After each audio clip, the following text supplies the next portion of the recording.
El hombre conocido por la historia como Manuel Antonio Noriega Moreno nació el 11 de febrero de 1934 en el barrio de Terraplén, uno de los sectores más pobres y marginados de la ciudad de Panamá.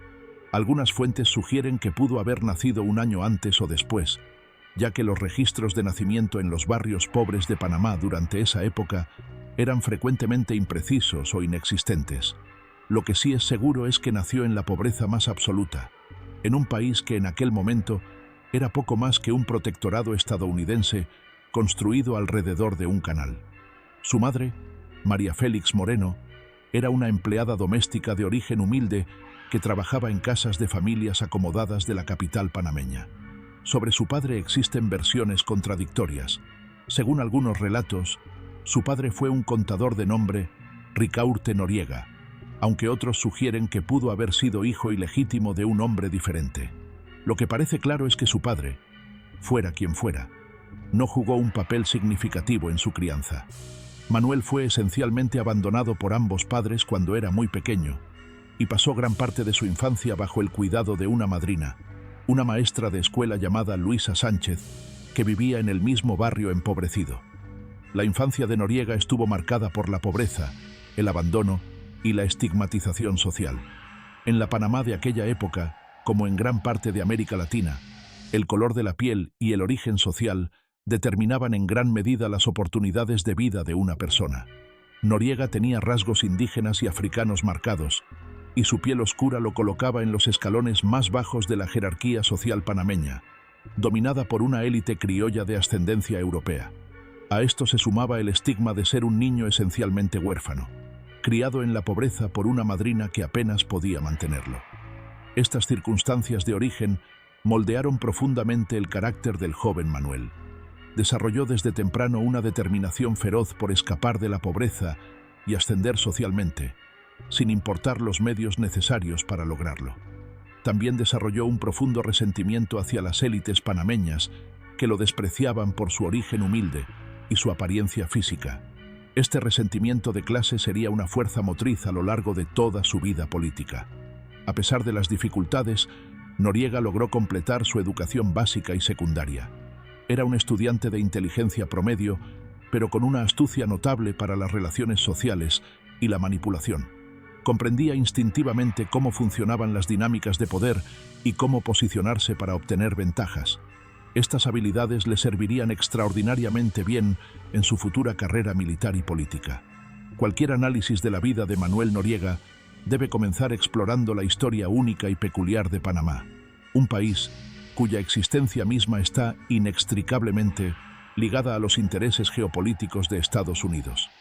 A diferencia de otras naciones latinoamericanas que lucharon por su independencia de España en el siglo XIX, Panamá tuvo un nacimiento mucho más complicado y podría decirse artificial.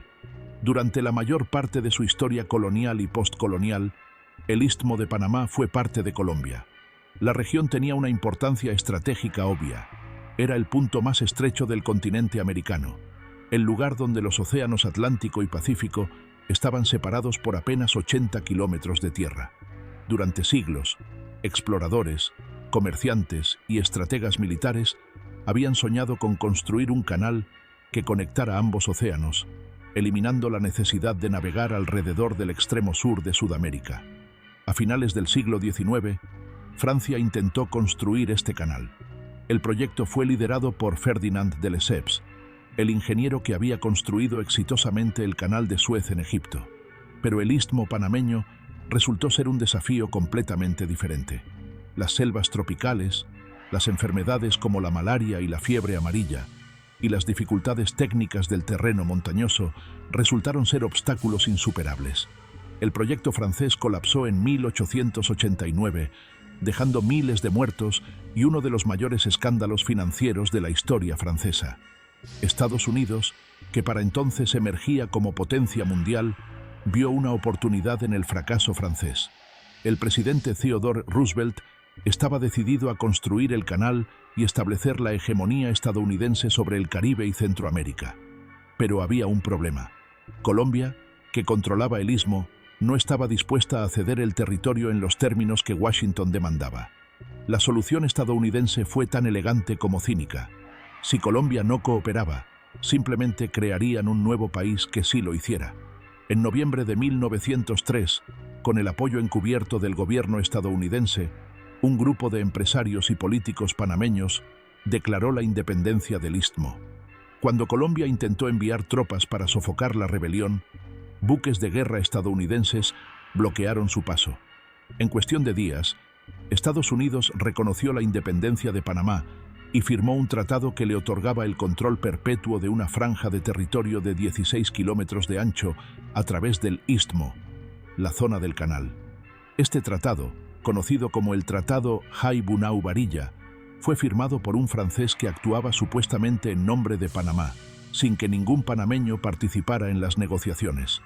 Las condiciones eran extraordinariamente favorables para Estados Unidos: control perpetuo de la zona del canal, el derecho a intervenir militarmente en Panamá cuando lo considerara necesario, y una compensación anual irrisoria para el gobierno panameño.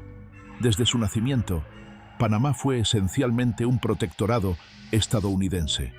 La zona del canal era territorio estadounidense en todo, menos en el nombre, con sus propias leyes, su propia policía, sus propias escuelas y hospitales, todo operado por estadounidenses para estadounidenses.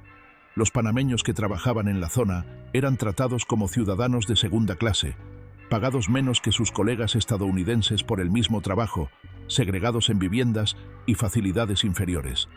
Esta situación colonial generó un profundo resentimiento nacionalista en Panamá que se fue acumulando durante décadas. Los panameños veían cómo un país extranjero controlaba la arteria más importante de su territorio, cómo la riqueza generada por el canal beneficiaba principalmente a Estados Unidos, y cómo eran tratados como inferiores en su propia tierra. Este resentimiento estallaría periódicamente en protestas y disturbios, cada vez que los panameños exigían la devolución del canal y el fin de la presencia estadounidense. Es en este contexto de país dividido, de soberanía limitada y de resentimiento nacionalista acumulado, donde creció Manuel Noriega. Como muchos jóvenes panameños de origen humilde, encontró en el ejército una vía de ascenso social que le estaba negada en el mundo civil, dominado por las élites. Y como pronto descubriría, el ejército panameño tenía una relación muy particular con la potencia que controlaba el corazón de su país. A principios de la década de 1950, el joven Manuel Noriega buscaba desesperadamente una salida de la pobreza que había marcado su infancia. La educación universitaria estaba fuera de su alcance económico, y las oportunidades laborales para un joven mestizo de barrio pobre eran extremadamente limitadas. Fue entonces cuando un hermano mayor, Luis Carlos, que trabajaba para el gobierno, le sugirió una posibilidad: solicitar una beca para estudiar en una academia militar en Perú. Las Fuerzas Armadas representaban uno de los pocos canales de movilidad social disponibles para jóvenes como Noriega en la Panamá de aquella época. El ejército ofrecía educación, un salario estable, prestigio social y la posibilidad de ascender basándose en el mérito más que en el origen familiar. Para alguien con la ambición de Noriega, era una oportunidad perfecta.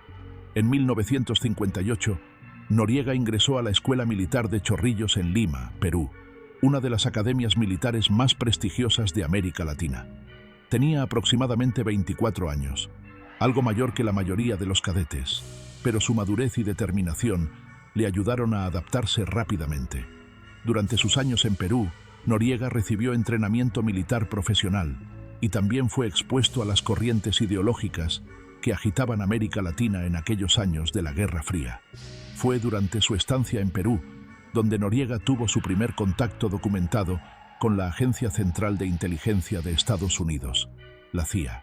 Según múltiples fuentes, incluyendo testimonios de antiguos oficiales de inteligencia estadounidenses, la CIA reclutó a Noriega como informante mientras era cadete en Lima. Le pagaban un modesto estipendio a cambio de información sobre sus compañeros cadetes, sobre los instructores peruanos y sobre cualquier actividad que pudiera ser de interés para Washington en el contexto de la Guerra Fría. Este reclutamiento temprano estableció un patrón que definiría la carrera de Noriega durante las siguientes 3 décadas. Sería un hombre que servía a múltiples amos simultáneamente, vendiendo información y lealtad al mejor postor, jugando todos los lados mientras avanzaba su propia agenda. La CIA pensaba que había reclutado un activo valioso. En realidad, había creado un monstruo que eventualmente se volvería en su contra. Noriega regresó a Panamá en 1962 como subteniente del ejército panameño. Era un país en plena efervescencia política. Los movimientos nacionalistas exigían cada vez más fuertemente la devolución del canal. La Revolución Cubana de 1959 había electrizado a la izquierda latinoamericana y aterrorizado a Washington. Y en Panamá, como en gran parte de la región, los militares comenzaban a posicionarse como árbitros del poder político. El joven oficial Noriega fue asignado a la provincia de Chiriquí, en el oeste del país, cerca de la frontera con Costa Rica.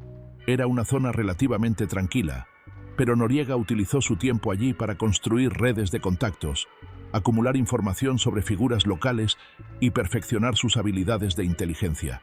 También continuó su relación con la CIA, proporcionando información sobre actividades izquierdistas en la región a cambio de pagos regulares. En enero de 1964, un evento traumático sacudió Panamá y aceleró los cambios políticos que eventualmente llevarían a Noriega al poder.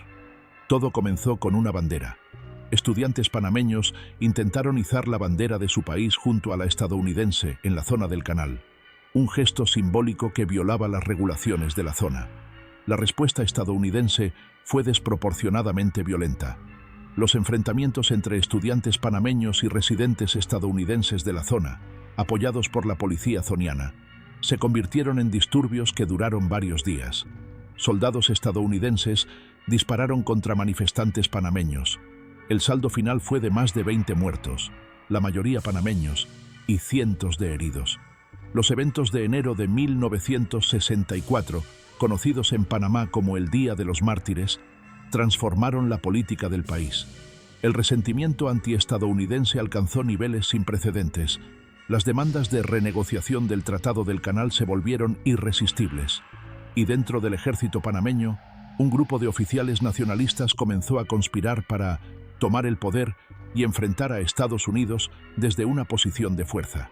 El líder de estos oficiales nacionalistas era Omar Torrijos Herrera, un carismático comandante que combinaba ideales reformistas con pragmatismo político. Torrijos provenía de una familia de clase media de la provincia de Veraguas y había ascendido en el ejército gracias a su competencia profesional y su habilidad para inspirar lealtad en sus subordinados. Era un hombre del pueblo en un sentido que las élites panameñas no eran. Entendía las frustraciones de los panameños comunes y compartía su resentimiento hacia tanto la oligarquía local como la dominación estadounidense. Manuel Noriega reconoció en Torrijos a un líder al que valía la pena seguir. A diferencia de otros oficiales que eran más talentosos militarmente o mejor conectados socialmente, Noriega tenía una habilidad que Torrijos necesitaba desesperadamente. Era un maestro de la inteligencia. Sabía cómo reclutar informantes, cómo recopilar información, cómo identificar amenazas antes de que se materializaran. En un ambiente donde las conspiraciones y contraconspiraciones eran constantes, estas habilidades eran invaluables. Torrijos tomó a Noriega bajo su protección y lo convirtió en su jefe de inteligencia. Era el comienzo de una alianza que duraría más de una década y que llevaría a ambos hombres a la cima del poder en Panamá. El 11 de octubre de 1968, Omar Torrijos y un grupo de oficiales jóvenes ejecutaron un golpe de Estado que derrocó al presidente Arnulfo Arias Madrid, apenas 11 días después de que éste asumiera el cargo. Arias, un político populista que ya había sido derrocado 2 veces anteriormente, había cometido el error de intentar reformar y controlar a las Fuerzas Armadas. Los militares respondieron sacándolo del poder una vez más. El golpe estableció una junta militar que inicialmente fue liderada por varios oficiales, pero gradualmente Torrijos consolidó su control personal sobre el gobierno. Para 1972, era el líder indiscutido de Panamá, gobernando con el título de jefe de gobierno y líder máximo de la revolución panameña. Manuel Noriega jugó un papel crucial en la consolidación del poder de Torrijos. Como jefe de inteligencia militar, era responsable de identificar y neutralizar amenazas al régimen. Desarrolló una extensa red de informantes que penetraba todos los niveles de la sociedad panameña, en los sindicatos, en las universidades, en los partidos políticos, en los medios de comunicación, incluso en las Fuerzas Armadas mismas. Nadie conspiraba en Panamá sin que Noriega se enterara. Sus métodos eran a menudo brutales. Los opositores del régimen eran vigilados, intimidados, arrestados, torturados. Algunos desaparecían. Noriega personalmente supervisaba interrogatorios y no tenía escrúpulos en usar la violencia para obtener información o enviar mensajes. Pero era eficiente, y eso era lo que Torrijos valoraba. Al mismo tiempo, Noriega continuaba cultivando su relación con la CIA. Para Washington, el régimen de Torrijos era preocupante pero manejable.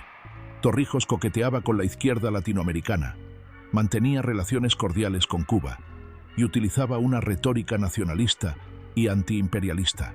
Pero no era comunista y estaba dispuesto a cooperar con Estados Unidos en asuntos de inteligencia, especialmente en lo relacionado con la contención del comunismo en Centroamérica. Noriega era el canal principal de esta cooperación.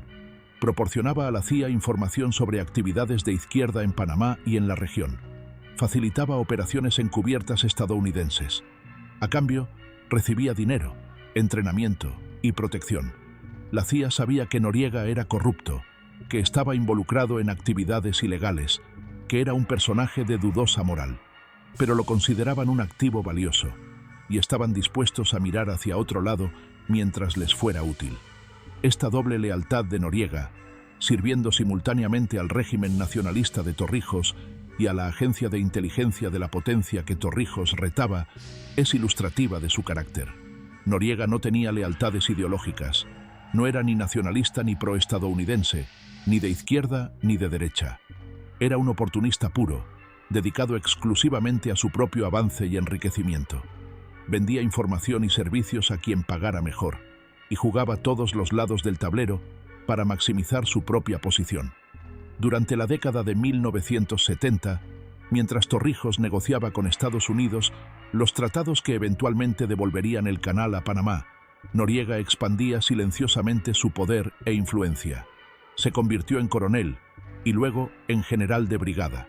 Acumuló una fortuna personal mediante la corrupción sistemática, el tráfico de influencias y, cada vez más, la participación en el narcotráfico. La ubicación geográfica de Panamá la convertía en un punto de tránsito ideal para la cocaína que fluía desde Colombia hacia Estados Unidos. Los carteles colombianos necesitaban rutas seguras, lugares para almacenar droga y acceso al sistema bancario para lavar sus ganancias. Panamá ofrecía todo esto, y Noriega estaba más que dispuesto a proporcionarlo, a cambio de pagos multimillonarios. Según testimonios posteriores de narcotraficantes, exoficiales y documentos desclasificados, Noriega comenzó a trabajar con los carteles colombianos a mediados de los años 70. Inicialmente, su papel era principalmente de protección. Garantizaba que los cargamentos de droga que transitaban por Panamá no fueran interceptados por las autoridades. Pero gradualmente, su involucramiento se profundizó. Proporcionaba aeropuertos clandestinos para que aterrizaran aviones cargados de cocaína. Facilitaba el lavado de dinero a través del secretivo sistema bancario panameño. Incluso permitía que los carteles establecieran laboratorios de procesamiento en territorio panameño. A cambio, recibía pagos que se estiman en millones de dólares. Este dinero financiaba su estilo de vida cada vez más lujoso, sus propiedades, sus cuentas bancarias secretas en Suiza y otros paraísos fiscales. También financiaba su red de poder, sobornos a subordinados, pagos a informantes, contribuciones a causas políticas que le convenían. Lo más extraordinario de esta situación era que la CIA lo sabía. Múltiples informes de inteligencia de la época documentaban la participación de Noriega en el narcotráfico. Agentes de la DEA, la agencia antidrogas estadounidense, intentaban repetidamente llamar la atención sobre sus actividades criminales. Pero la CIA protegía a su activo. Noriega era demasiado valioso para dejarlo caer por algo tan mundano como el tráfico de drogas. Esta protección estadounidense envalentonó a Noriega. Comprendió que mientras fuera útil para Washington, podía actuar con impunidad casi total. Y tenía razón, al menos durante un tiempo. El 31 de julio de 1981, Omar Torrijos murió cuando el avión en que viajaba se estrelló en las montañas de Panamá durante una tormenta. Tenía 52 años de edad y había gobernado Panamá durante 13 años. Su muerte dejó un vacío de poder que desataría una lucha feroz por la sucesión. Torrijos había logrado lo que generaciones de panameños habían soñado: negociar un tratado con Estados Unidos que devolvería el canal a Panamá. Los tratados Torrijos-Carter, firmados en 1977, establecían que el canal sería transferido a control panameño el 31 de diciembre de 1999. Fue el logro supremo de su gobierno y le ganó un lugar en el panteón de los héroes nacionales panameños. Pero Torrijos también dejó un legado más problemático. Había construido un sistema de poder centrado en las Fuerzas Armadas, con poca institucionalidad democrática y amplios márgenes para la corrupción. Mientras él vivió, su carisma personal y su legitimidad nacionalista mantenían el sistema cohesionado.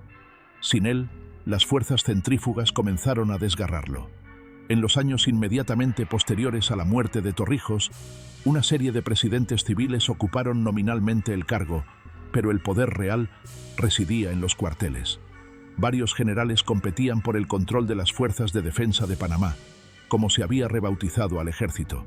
Entre ellos estaba Manuel Noriega, que había ascendido a jefe del G2, la inteligencia militar, y era uno de los oficiales más poderosos del país.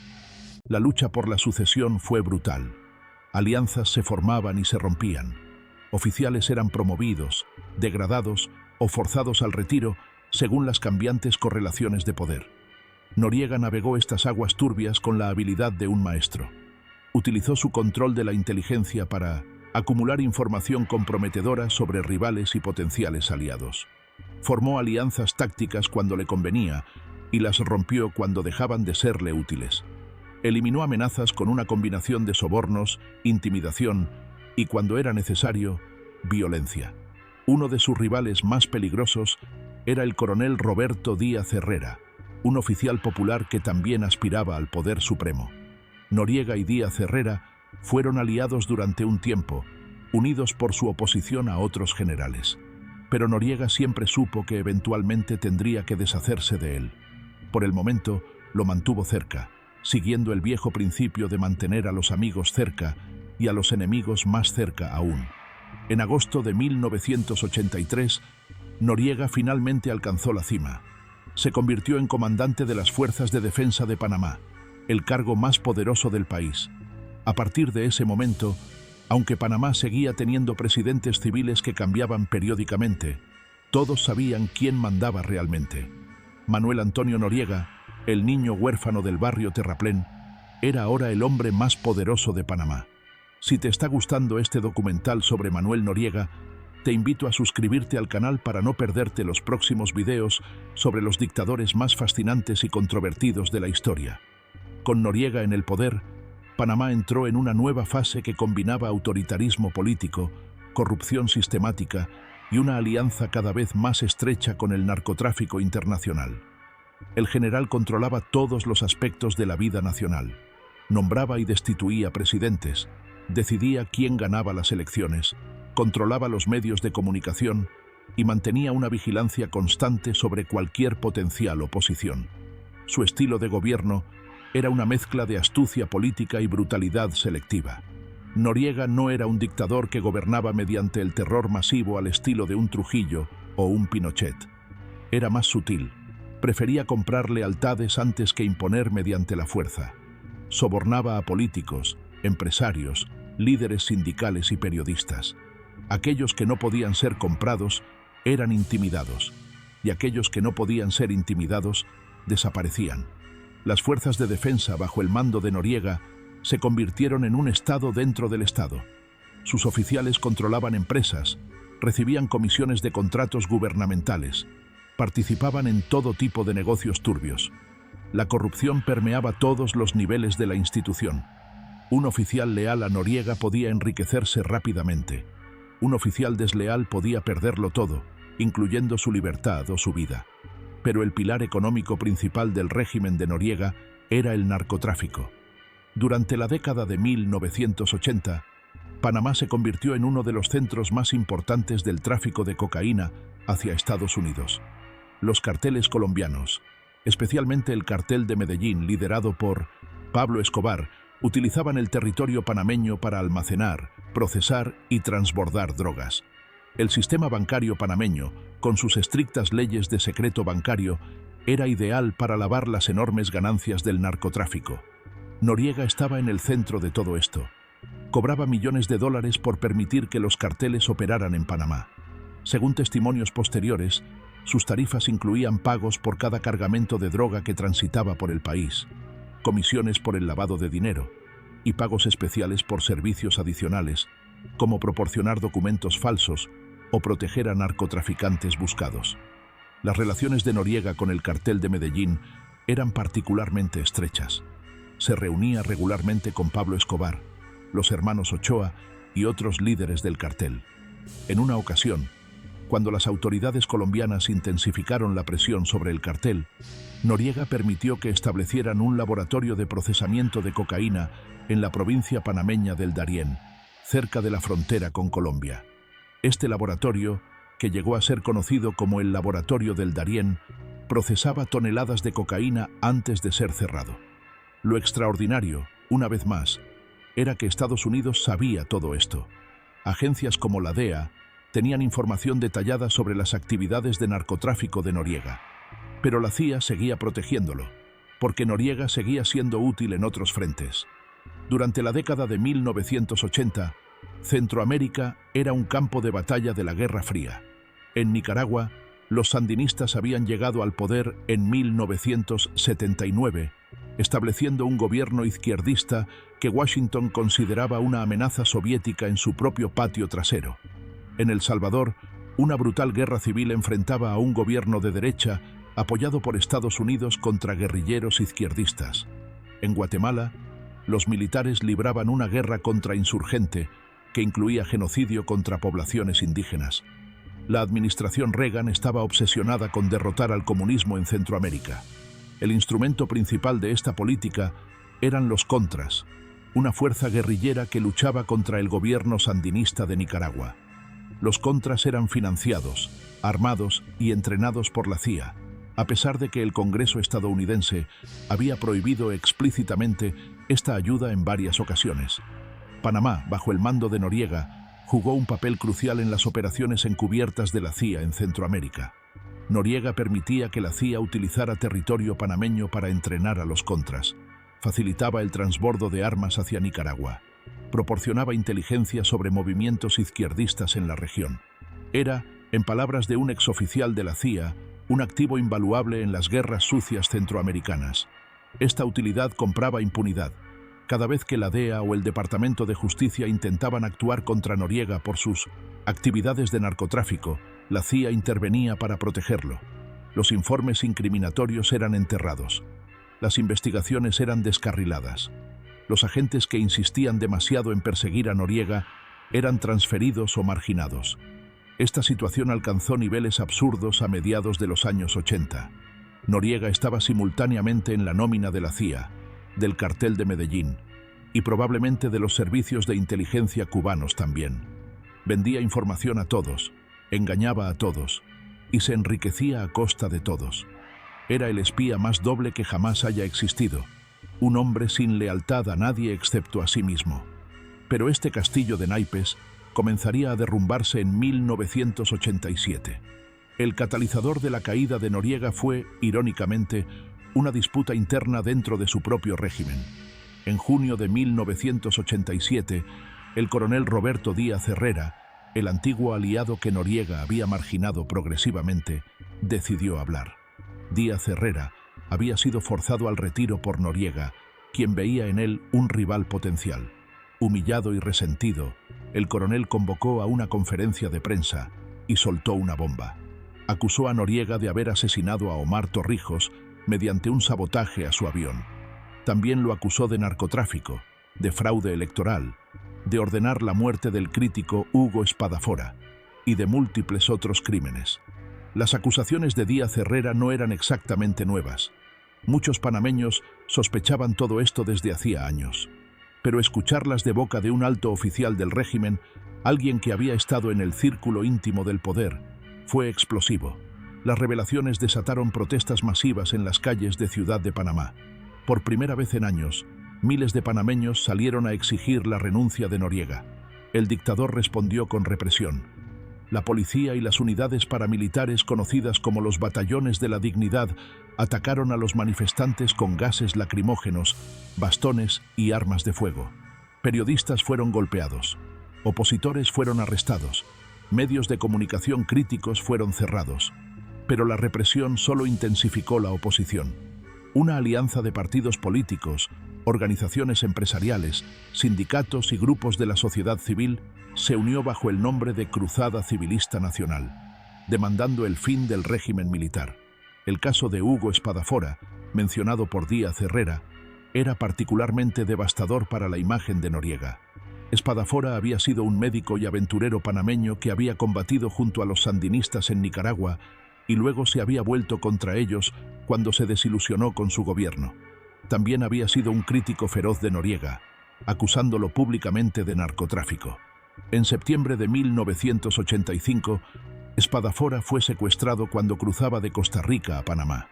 Días después, su cuerpo decapitado fue encontrado en un saco de correo en la frontera. Había sido torturado brutalmente antes de ser asesinado y su cabeza nunca fue encontrada. Todo el mundo sabía que Noriega había ordenado el asesinato, pero nadie podía probarlo. Ahora, con las revelaciones de Díaz Herrera, el caso Espadafora volvía a primer plano. La familia de Espadafora, que había luchado durante años por justicia, intensificó sus demandas. La comunidad internacional comenzó a prestar atención a lo que sucedía en Panamá. Estados Unidos se encontró en una posición incómoda. Durante años había protegido a Noriega a pesar de conocer sus crímenes. Pero ahora, con la atención pública enfocada en Panamá, esa protección se volvía políticamente insostenible. Además, la Guerra Fría estaba llegando a su fin. Los contras habían dejado de ser una prioridad, y Noriega ya no era tan útil como antes. En febrero de 1988, dos grandes jurados federales en Miami y Tampa emitieron acusaciones formales contra Manuel Antonio Noriega por narcotráfico, lavado de dinero y crimen organizado. Era la primera vez en la historia que un jefe de Estado en ejercicio era acusado formalmente de cargos criminales por el sistema judicial estadounidense. Las acusaciones detallaban años de colaboración entre Noriega y los carteles colombianos. Documentaban pagos de millones de dólares. Describían cómo Noriega había permitido que Panamá se convirtiera en un centro neurálgico del narcotráfico y exponían la hipocresía de la guerra contra las drogas estadounidense, que había financiado y protegido a uno de los narcotraficantes más importantes del hemisferio. Noriega respondió con desafío. Denunció las acusaciones como una conspiración imperialista diseñada para desestabilizar a Panamá y evitar que recuperara el canal. Intensificó su retórica nacionalista, presentándose como un defensor de la soberanía panameña contra la agresión estadounidense, y reforzó sus aparatos de seguridad, preparándose para resistir cualquier intento de derrocarlo. Washington, por su parte, impuso sanciones económicas contra Panamá, congeló activos panameños en bancos estadounidenses, prohibió pagos a empresas panameñas, intentó estrangular económicamente al régimen de Noriega, pero el dictador resistía. A lo largo de 1988 y 1989, la situación en Panamá se deterioró progresivamente. La economía colapsaba bajo el peso de las sanciones. El desempleo se disparaba. Los bancos, que habían sido la joya del sistema financiero panameño, entraban en crisis. Pero Noriega se aferraba al poder, sostenido por las fuerzas de defensa y por una base de apoyo popular entre los sectores más pobres que lo veían como un líder que desafiaba al imperialismo estadounidense. En mayo de 1989, Panamá celebró elecciones presidenciales. La oposición unificada presentó como candidato a Guillermo Endara, un abogado corpulento y bonachón que representaba a la coalición anti-Noriega. Todas las encuestas indicaban que Endara ganaría por un margen amplio. El día de las elecciones, a pesar de la intimidación y las irregularidades, la participación fue masiva. Los observadores internacionales, incluyendo una delegación encabezada por el expresidente estadounidense Jimmy Carter, confirmaron que Endara había ganado por una ventaja abrumadora, probablemente de 3-1. Pero Noriega se negó a aceptar la derrota. En los días siguientes, el gobierno anuló las elecciones, alegando interferencia extranjera. Cuando Endara y sus compañeros de fórmula intentaron encabezar una protesta, fueron atacados por los batallones de la dignidad ante las cámaras de la televisión internacional. Las imágenes de Guillermo Ford, uno de los vicepresidentes electos, con la camisa ensangrentada después de ser golpeado, dieron la vuelta al mundo y se convirtieron en un símbolo de la brutalidad del régimen. La comunidad internacional condenó unánimemente el fraude electoral. La Organización de Estados Americanos intentó mediar una salida negociada, pero Noriega rechazó todas las propuestas. Estados Unidos aumentó la presión, enviando más tropas a las bases que todavía mantenía en la zona del canal bajo los términos de los tratados. La tensión crecía día a día. En octubre de 1989, un grupo de oficiales de las fuerzas de defensa intentó un golpe de Estado contra Noriega. El intento fue mal planificado y peor ejecutado. Los golpistas lograron capturar brevemente a Noriega, pero no supieron qué hacer con él. Mientras dudaban, unidades leales al dictador contraatacaron y aplastaron la rebelión. Noriega sobrevivió, más paranoico y más brutal que nunca. En las semanas siguientes, el dictador desató una ola de represión contra cualquiera sospechoso de haber simpatizado con los golpistas. Decenas de oficiales fueron arrestados, torturados y algunos ejecutados. Noriega purgó las fuerzas de defensa de cualquier elemento que considerara desleal. Se rodeó de un círculo cada vez más pequeño de incondicionales. El 15 de diciembre de 1989, la Asamblea Nacional de Panamá, completamente controlada por Noriega, lo nombró jefe de gobierno con poderes extraordinarios. También declaró que existía un estado de guerra con Estados Unidos. Fue una declaración más retórica que real, pero Washington la utilizó como pretexto para lo que vendría después.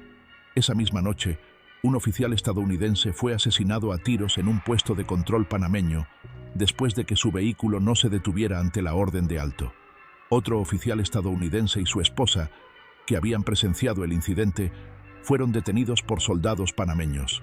Según el testimonio posterior, el oficial fue golpeado y su esposa fue amenazada sexualmente. Para la administración del presidente George H. W. Bush, estos incidentes fueron la gota que derramó el vaso.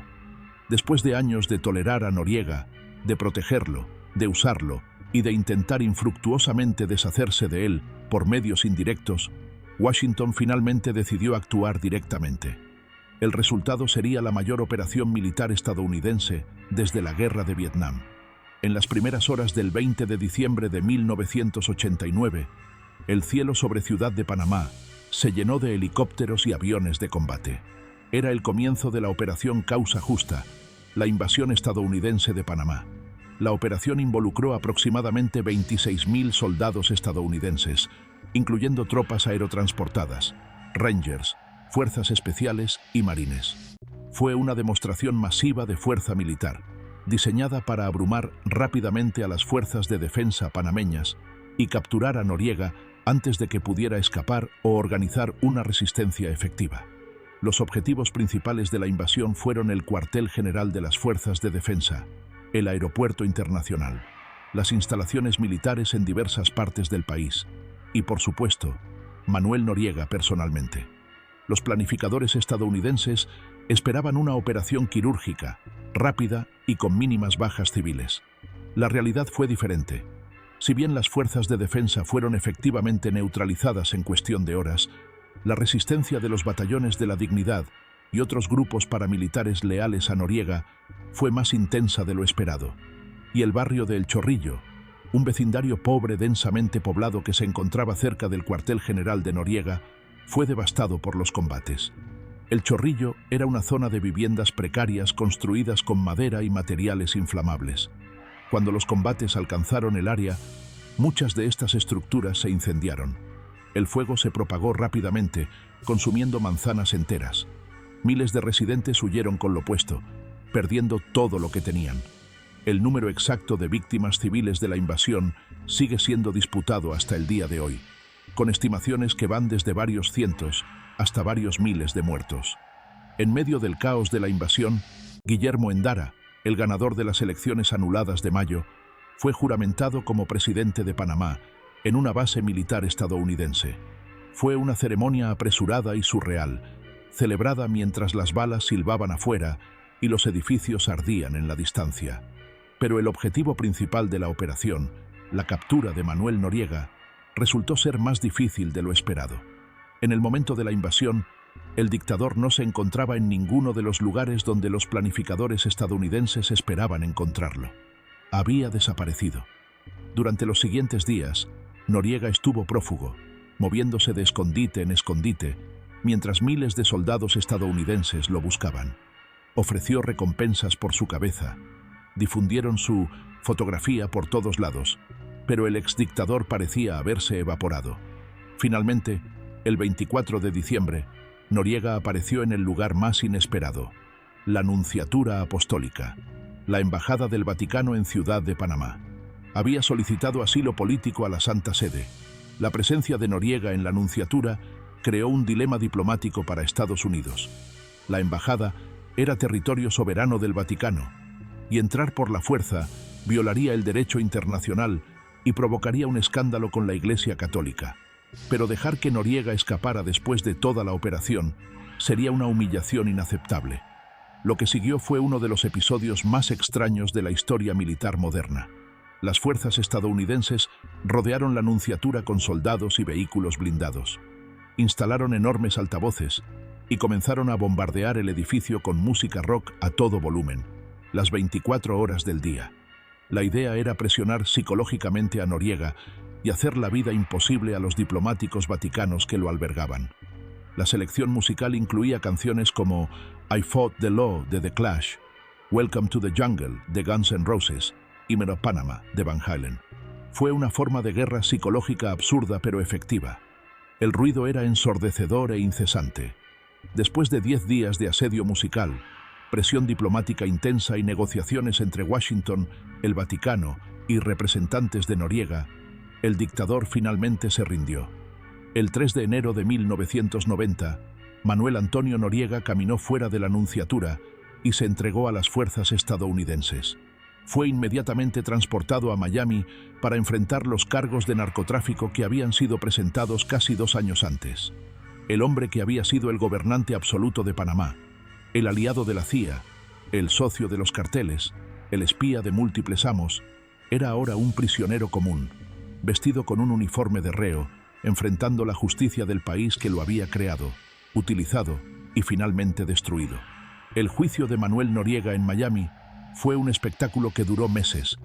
El gobierno estadounidense presentó una avalancha de evidencia que documentaba las actividades de narcotráfico del exdictador. Testificaron narcotraficantes colombianos que habían trabajado con él. Testificaron exoficiales panameños que habían participado en las operaciones. Se presentaron documentos, grabaciones y registros financieros. La defensa de Noriega intentó un argumento audaz, que todo lo que había hecho, lo había hecho en colaboración con y con el conocimiento de la CIA.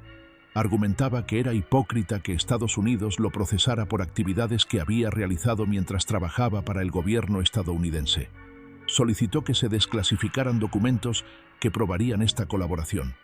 El juez permitió algunas referencias a la relación de Noriega con la CIA, pero limitó severamente la cantidad de información clasificada que la defensa podía utilizar. El gobierno argumentó, y el juez aceptó, que la colaboración de Noriega con la inteligencia estadounidense no lo exoneraba de sus crímenes de narcotráfico. En abril de 1992, después de 7 meses de juicio, el jurado encontró a Manuel Noriega culpable de 8 de los 10 cargos de narcotráfico, lavado de dinero y crimen organizado. Fue sentenciado a 40 años de prisión, una sentencia que posteriormente fue reducida por buena conducta. Noriega pasó los siguientes años en una prisión federal en Miami, donde irónicamente gozaba de un estatus especial. Había sido designado como prisionero de guerra, el único en las cárceles estadounidenses, lo que le otorgaba ciertas protecciones bajo la Convención de Ginebra.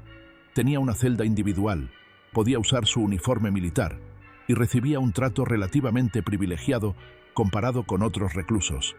Pero mientras Noriega languidecía en prisión, el legado de su régimen continuaba afectando a Panamá. El país que dejó atrás era profundamente dañado. Instituciones corrompidas, fuerzas de seguridad desmoralizadas, Una economía devastada primero por las sanciones y luego por la invasión, y una sociedad traumatizada por años de represión seguidos por la violencia de la intervención estadounidense. La reconstrucción fue lenta y dolorosa. Los gobiernos democráticos que sucedieron a Noriega enfrentaron el desafío de reformar las instituciones del Estado, perseguir la corrupción arraigada y sanar las heridas de una sociedad dividida. El proceso tomó años, y algunos argumentarían que todavía no ha concluido completamente. Uno de los logros más significativos de la era post-Noriega fue la transferencia del Canal de Panamá. El 31 de diciembre de 1999, exactamente como lo habían estipulado los tratados negociados por Omar Torrijos, el canal pasó a control panameño. Fue un momento de profundo orgullo nacional, el cumplimiento de un sueño que había animado la política panameña durante casi un siglo. La historia de Manuel Noriega no terminó con su encarcelamiento en Estados Unidos. Después de cumplir su sentencia estadounidense, fue extraditado a Francia en 2010 para enfrentar cargos adicionales de lavado de dinero. Un tribunal francés lo encontró culpable y lo sentenció a 7 años de prisión. Pero antes de que pudiera cumplir esa sentencia completa, fue extraditado nuevamente, esta vez a Panamá. En Panamá, Noriega enfrentó múltiples cargos pendientes, incluyendo el asesinato de Hugo Espadafora, los crímenes cometidos durante su régimen y violaciones a los derechos humanos. Fue encontrado culpable de varios de estos cargos y sentenciado a décadas adicionales de prisión. El exdictador pasó sus últimos años en una prisión panameña, enfermo y envejecido. El hombre que una vez había sido uno de los espías más valiosos de la CIA, el socio de Pablo Escobar, el gobernante absoluto de una nación estratégica, terminó sus días como un anciano frágil en una celda, olvidado por la mayoría del mundo. Manuel Antonio Noriega murió el 29 de mayo de 2017, a los 83 años de edad. Había sufrido complicaciones después de una cirugía cerebral para remover un tumor. Su muerte fue apenas una nota al pie en las noticias internacionales, un recordatorio breve de una era que la mayoría prefería olvidar. El legado de Manuel Noriega es un estudio fascinante sobre la corrupción del poder, la hipocresía de la geopolítica y los peligros de las alianzas de conveniencia. Durante décadas, Estados Unidos mantuvo en su nómina a un hombre que sabía que era un criminal, un narcotraficante y un violador de derechos humanos. Lo hizo porque Noriega era útil, porque servía los intereses de la política estadounidense en Centroamérica, porque era un activo valioso en las guerras sucias de la Guerra Fría. Cuando dejó de ser útil, cuando se convirtió en una vergüenza imposible de ocultar, Estados Unidos lo destruyó con la misma facilidad con que lo había creado. La invasión de Panamá fue una demostración de que Washington podía hacer y deshacer gobernantes a voluntad, que la soberanía de los países pequeños era contingente a la buena voluntad del hegemón del norte. Pero la historia de Noriega también es una advertencia sobre los límites del oportunismo. Noriega creía que podía jugar todos los lados indefinidamente, que su utilidad lo protegería para siempre, que era demasiado valioso para caer. Se equivocó. Al final, nadie es indispensable, y quienes viven traicionando a todos eventualmente se quedan sin aliados cuando más los necesitan. Para Panamá, la era Noriega representa un capítulo oscuro que el país ha intentado superar. La democracia que emergió después de la invasión ha demostrado ser resiliente, sobreviviendo múltiples transiciones de poder pacíficas. El canal, ahora en manos panameñas, se ha convertido en una fuente de prosperidad y orgullo nacional. Pero las heridas del pasado no han sanado completamente, y los debates sobre la memoria histórica, la justicia y la reconciliación continúan. La pregunta que persiste es si las lecciones de la era Noriega han sido realmente aprendidas. Los patrones que permitieron su ascenso, la corrupción institucional, la interferencia extranjera, la disposición a sacrificar principios por conveniencia, no son exclusivos de Panamá ni de aquella época. Siguen manifestándose en diferentes formas en diferentes lugares del mundo. Manuel Noriega fue, en muchos sentidos, un producto de su tiempo y su contexto, pero también fue un agente de su propio destino, un hombre que tomó decisiones conscientes de enriquecerse mediante el crimen, de oprimir a su pueblo, de traicionar a quienes confiaban en él. Fue simultáneamente víctima y victimario, peón y jugador creación y creador de su propia destrucción. Si te ha gustado este documental sobre Manuel Noriega, te invito a suscribirte al canal para no perderte futuros videos sobre los dictadores más fascinantes y controvertidos de la historia. Déjanos en los comentarios tu opinión. ¿Fue Noriega simplemente una herramienta de Estados Unidos que fue desechada cuando dejó de ser útil? ¿O fue el arquitecto de su propia caída? Gracias por acompañarnos en este recorrido por una de las historias más complejas e instructivas de la historia reciente de América Latina.